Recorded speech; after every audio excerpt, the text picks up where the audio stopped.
Well students, good morning. Online classes में आप सभी का स्वागत है। आज हम सेकेंड ईयर एसडीटी के सब्जेक्ट एनिमल न्यूट्रिशन में प्रैक्टिकल के बारे में अध्ययन करेंगे। उसका प्रैक्टिकल की नोटबुक कैसे तैयार करनी है। और आज हम फर्स्ट सेमेस्टर के बारे में, फर्स्ट सेमेस्टर जो प्रैक्टिकल उसके बारे में मैं आपको बताऊँगा। जो आपकी प्रैक्टिकल की नोटबुक है उसके पेज नंबर 1 पर जो एक्सरसाइज नंबर 1 है वो है पशुओं के आहार में प्रयुक्त होने वाले विभिन्न प्रकार के खाद्य पदार्थों का वर्गीकरण कीजिए। अब जो खाद्य पदार्थ है, पशु जो आहार में जो भी खाद्य पदार्थ हम उनको देते हैं उनका वर्गीकरण करना है। तो ये आपकी थ्योरी में मैं आपको पढ़ा चुका हूँ। तो आप उस थ्योरी की बुक में से देख के ये वर्गीकरण जो है इसमें आप प्रैक्टिकल नोटबुक में तैयार करेंगे। Number exercise number 2 page number 3, पशुओं के आहार में प्रयुक्त होने वाले शुष्क चारे के उदाहरण लिखिए। अब शुष्क चारे के क्या उदाहरण है वो आपको लिखने हैं अलग अलग। लेग्यूमिनस क्रॉप वो क्रॉप होती है जिसकी फलियाँ लगती है। नॉन लेग्यूमिनस वो है जिसमें फलियाँ नहीं लगती है। तो अब लेग्यूमिनस चारे कौन कौन से हैं, नॉन लेग्यूमिनस कौन कौन से, वो आपको लिखने हैं। पेज नंबर 4 पे आपको क्या करना है, आपके क्षेत्र में जहाँ आप रहते हो उस क्षेत्र में पशुओं के आहार में प्रयुक्त होने वाले शुष्क चारे, जो पशु है उसको आप जो सूखा चारा खिलाते हो उसमें ड्राई फूडर में कौन कौन से शुष्क चारे आपके एरिया में काम में लिए जाते हैं उनके आपको सैंपल इकट्ठे करने हैं। यानी जैसे तूड़ी है, नीरा है, ग्वार का नीरा है, ये जो सूखे चारे हैं, चावल का भूसा है, इनके सैंपल इकट्ठे करके आपको एक प्लास्टिक की थैली में छोटी छोटी, जिस प्रकार से आपके ये बॉक्स बने हुए हैं आपकी बुक में, आपके नोटबुक में जो बॉक्स बने हुए हैं उस बॉक्स में जितने प्रकार के सूखे चारे आपके काम में लेते हैं उनको एक एक थैली में थोड़ा थोड़ा सैंपल लेके उसको यहाँ पे लगाना है। और उसके आगे जो है थोड़ा उपयोग लिखना है कि इसको, जैसे मान लो तूड़ी है, अब तूड़ी को ऊँट तो नहीं खाते हैं ना, तूड़ी को गाय खाती है, भैंस खाती है। फिर आप मान लो चावल का भूसा लो तो उसको गाय भैंसें खाती है। उसके बाद में आप जो है पाला लोगे, पाला सूखा चारा जो पाला है, जैसे मान लो बेर के पत्ते हैं, ये बकरी खाती है।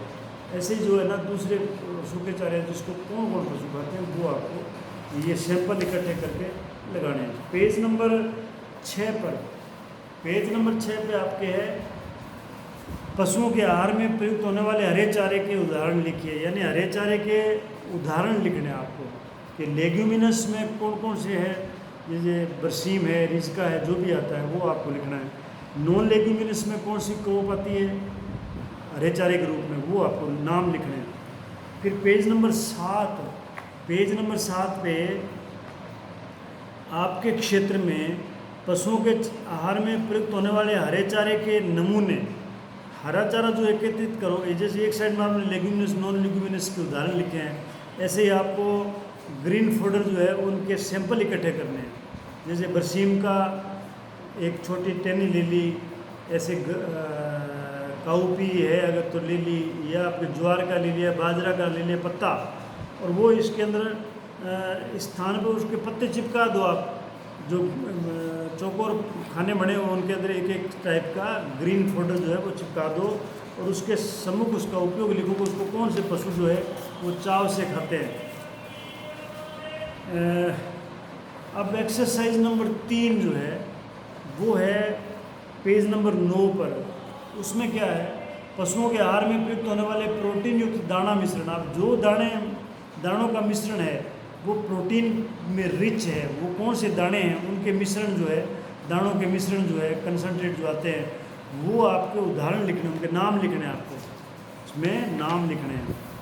पेज नंबर 10 और 11 इस पे क्या आपके क्षेत्र में पशुओं के आहार में प्रयुक्त होने वाले प्रोटीन युक्त दाना मिश्रण के नमूने एकत्रित करने हैं आपको। दाना मिश्रण जो है, कंसनट्रेट जो है, जिनमें प्रोटीन, हाई प्रोटीन होता है, उनके सैंपल इकट्ठे करने हैं और उसको छोटी छोटी थैलियों में डाल के जो चौकोर खाने उनमें चिपकाने हैं, उनमें चिपकाने हैं और उसके सम्मुख उसका उपयोग लिखना है। अब आपको पेज नंबर 12 पर जो है वो है पशुओं के आहार में प्रयुक्त होने वाले ऊर्जा युक्त दाना, यानी वो कंसंट्रेट जो उनके ऊर्जा के लिए काम में आते हैं, ऊर्जा युक्त काम में आते हैं, जिसमें कार्बोहाइड्रेट रिच होते हैं। जो कार्बोहाइड्रेट रिच होते हैं ना, जिनमें कार्बोहाइड्रेट ज़्यादा होता है, वो ऐसे दाने जो है उनके बारे में उनके नाम लिखने हैं। और फिर आगे जो है पेज नंबर 13 और 14 पे आपको वो कंसंट्रेट जो कार्बोहाइड्रेट रिच है उनके नमूने जो आपको इकट्ठे करने हैं, उनके नमूने इकट्ठे करने और इन चौकोर खाने जो इनमें लगाने हैं और उनके सामने उनका वर्णन करना है। एक्सरसाइज नंबर 4 पेज नंबर 15 पे आप पशुओं के आहार में प्रयुक्त होने वाले विभिन्न पेड़ों की पत्तियों के उदाहरण लिखिए। आप पत्तियों के उदाहरण लिखना है आपको। जो पेड़ की पत्तियां काम आती है वो आपको मैंने थ्योरी में पढ़ाई थी कि कौन कौन सी पत्तियां जो है वो पशु खाते हैं। भेड़ बकरी ज़्यादा खाती है। वो पत्तियां जो है आम की पत्ती हो सकती है, खेजड़ी की पत्ती हो सकती है, आपके नीम की पत्ती हो सकती है, बबूल की पत्ती हो सकती है और खेजड़ी की पत्ती हो सकती है। तो ये उनके नाम लिखना है आपको। ट्री लीव्स, जिन पेड़ों की पत्तियां खाते हैं उन पेड़ों के नाम लिख रहे हैं। उसके बाद में जो पत्तियां काम में लेते हैं खाने में पशुओं के, उनके सैंपल इकट्ठे करने और इन चौकोर खानों में वो सैंपल लगाने उनके और आगे उनका उपयोग लिखना है। एक्सरसाइज नंबर 5 में ये वसा में घुलनशील विभिन्न विटामिन्स के नाम लिखते हुए उनके 2 प्रमुख कार्य लिखो। जो फैट सोल्यूबल विटामिन्स है, विटामिन ए डी ई के, विटामिन ए डी ई के जो विटामिन है ये फैट सोल्यूबल है। उनके 2 प्रमुख काम लिखने हैं आपको, नाम लिखने हैं। पेज नंबर 19 पे आपको जल में घुलनशील विटामिन जैसे विटामिन सी है, विटामिन B1 है, B2, B6 है, ये इनके नाम लिखने हैं, उनके आगे काम लिखने हैं। अब एक्सरसाइज नंबर 6 पेज नंबर 21, इसमें मुख्य खनिज तत्वों के नाम लिखते हुए उनके 2 प्रमुख कार्य, जितने भी मुख्य खनिज तत्व हैं जो आपको थ्योरी में पढ़ा रखे हैं उनके नाम लिखोगे और उनके आगे जो है प्रमुख 2 काम लिखोगे। एक जो मिनरल खनिज लवण है उसका नाम लिखते हो, उसके आगे 2 उसके क्या काम करता है वो शरीर में, वो लिखने हैं। फिर 23 नंबर पे जो है सूक्ष्म मात्रिक खनिज तत्व यानी माइनर मिनरल्स के नाम, माइनर एलिमेंट्स और मेजर एलिमेंट्स आपने पढ़ रखे हैं जो मिनरल्स के हैं, तो माइनर एलिमेंट्स के नाम लिखते हुए उनके 2 प्रमुख काम लिखने हैं आपको। पेज नंबर 7 पे रासायनिक विश्लेषण, तो चारे का नमूना संग्रहित कर प्रयोगशाला भेजने की विधि का, तो ये चारे का नमूना लेके उसको प्लास्टिक की थैली में डाल के किस प्रकार से हम प्रयोगशाला में भेजते हैं उसका तरीका लिखना है। रासायनिक विश्लेषण यानी केमिकल कंपोजिशन क्या है उसका विश्लेषण करने, तो साइलेज का नमूना एकत्रित करना है पेज नंबर 26 पे, और उसको कैसे भेजोगे लेबोरेटरी में वो तरीका लिखना है। फिर पेज नंबर 27 पे गोबर का नमूना लेके कैसे रासायनिक विश्लेषण तो भेजते हैं वो लिखना है। पेज नंबर 28 पर है कि यूरिन का सैंपल लेके, ये तब लेते हैं जब उसके पशु में पॉइजनिंग वगैरह हो जाए, तब उसको लेके भेजते हैं कि इस प्रकार की पॉइजनिंग तो नहीं होगी। एक्सरसाइज नंबर 8 पे पेज नंबर 29 पर हे बनाने के उद्देश्य, हे बनाते हो, हे का मतलब है जो चारे वाली फसल है उसको काट के सुखा लेते हैं उसको, जिसमें जो नमी है वो सिर्फ 15 से 18% रह जाए उसको बोलते हैं हे। तो हे बनाने का उद्देश्य क्या है प्लस हे बनाने की विधि का वर्णन करना है आपको। एक्सरसाइज नंबर 9 पेज नंबर 31, इसमें साइलेज कैसे बनाते हैं उसके उद्देश्य लिखने हैं और साइलेज बनाने की विधि का वर्णन करना है। साइलेज आपको पढ़ा चुका हूँ मैं थ्योरी में अच्छी प्रकार से, तो ये आपकी थ्योरी की किताब में से देख के आप उसका उद्देश्य लिखो प्लस उसके बनाने की विधि का वर्णन करना है। एक्सरसाइज नंबर 10 पेज नंबर 33 पे निम्न गुणवत्ता वाले चारे का पोषक स्तर बढ़ाने की भौतिक विधियों के बारे में, मैंने फिजिकल मेथड जो है लो क्वालिटी का जो फोल्डर है उसको उच्च क्वालिटी का बनाना है, तो उसके लिए फिजिकल मेथड कौन से, वो मेथड्स के बारे में आपको बताना है। पेज नंबर 35 यानी एक्सरसाइज नंबर 11, निम्न गुणवत्ता वाले चारे का पोषक स्तर बढ़ाने की रासायनिक विधियाँ। अब पहले थी फिजिकल मेथड थे, अब ये रासायनिक विधियाँ हैं, केमिकल मेथड है, ये आपको लिखने हैं। एक्सरसाइज नंबर 12, निम्न गुणवत्ता वाले चारे का पोषक स्तर बढ़ाने की जैविक विधियों के बारे में, ये बायोलॉजिकल मेथड है, जैविक विधियाँ। अब ये आपको सारी आपकी थ्योरी की बुक में दिया हुआ है, आपको पढ़ा चुका हूँ मैं, तो ये उसमें देख के आप लिखो। फिर एक्सरसाइज नंबर 13 पेज नंबर 39 पे, एक्सरसाइज नंबर 13, तूड़ी का पोषक स्तर बढ़ाने तो इसका यूरिया उपचार कैसे करेंगे। तो यूरिया ट्रीटमेंट आपको मैंने बता रखा है किस प्रकार से करते हैं तूड़ी का, वो आपको लिखना है। Number 14, exercise number 14 page number 41 पे है, पशुओं के खाद्य पदार्थों में उपस्थित विभिन्न प्रकार के प्रति पोषक तत्व यानी एंटी न्यूट्रिशनल फैक्टर्स ANF के नाम लो। अब एंटी न्यूट्रिशनल फैक्टर कौन से हैं, उनके नाम लिखने हैं आपको। ये था सेमेस्टर फर्स्ट के बारे में, जो फर्स्ट सेमेस्टर का प्रैक्टिकल था। अब सेमेस्टर सेकंड जो है वो भी आपको बता देता हूँ ताकि आप अपनी नोटबुक तैयार कर लेंगे। सेमेस्टर सेकंड में एक्सरसाइज नंबर 1 पेज नंबर 43 पे है, संतुलित आहार यानी बैलेंस्ड राशन की विशेषताएं लिखी है। तो ये आपकी थ्योरी में आपको मैं पढ़ा चुका हूँ कि बैलेंस्ड राशन की विशेषताएं क्या होती है, वो आपको लिखना है। फिर पेज नंबर 44 पे प्रोक्सीमेट प्रिंसिपल्स के बारे में संक्षिप्त में, प्रोक्सीमेट प्रिंसिपल क्या है ये आपको थ्योरी पढ़ा चुका हूँ, ये आपको लिखना है कि प्रोक्सीमेट प्रिंसिपल्स क्या है।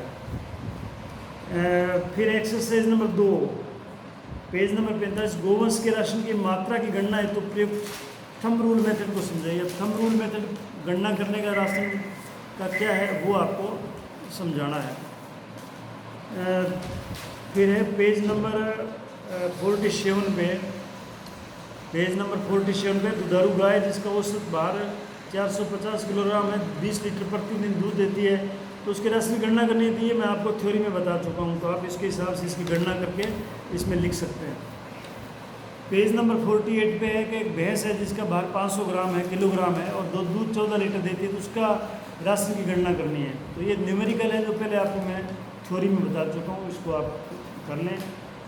पेज नंबर 49 एक्सरसाइज नंबर 3 है, ये सेकंड सेमेस्टर का, इसमें ड्राई काऊ का राशन तैयार करने का तरीका। अब ड्राई काऊ को कैसे राशन तैयार करोगे वो लिखना आपको। फिर है पेज नंबर 51 एक्सरसाइज नंबर 4 यानी नवजात का आहार तैयार करने का तरीका लिखना है, यानी न्यू बॉर्न जो बछड़ा है उसका आहार कैसे तैयार करोगे, कोलोस्ट्रम तैयार करोगे या और भी उसको जो चीज़ देते हैं वो कैसे तैयार करोगे वो लिखना है।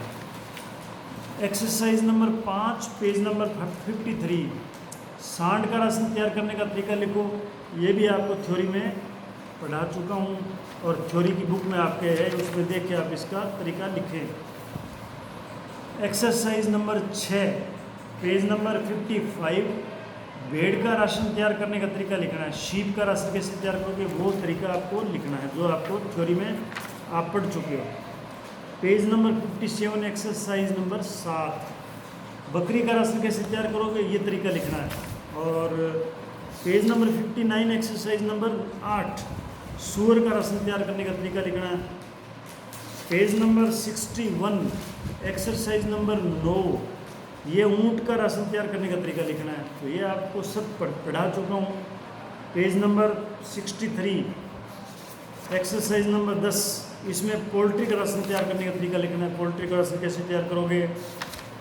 पेज नंबर 65 एक्सरसाइज नंबर 11 ये क्या है, इसमें है चारागाह के प्रकार लिखते हुए इनके प्रबंधन के बारे में। चारागाह कितने प्रकार के होते हैं ये आपको बताया था, उनके प्रबंधन कैसे करोगे ये भी आपको बताया हुआ, ये आपको लिखना है थ्योरी की बुक में से। Page number 67 page number 67 exercise number 12 सायोजेनेटिक पादप यानी साइनोजेनेटिक प्लांट्स के नाम लिखते हैं, उनसे होने वाली विषमता का। ये जो ज्वार पॉइजनिंग वगैरह है ये साइनोजेनेटिक प्लांट है, ऐसे जो जिनसे ये होता है उनके बारे में आपको लिखना है। और उससे कैसे भी विषाक्तता कैसे होती है और उसका ट्रीटमेंट क्या करोगे।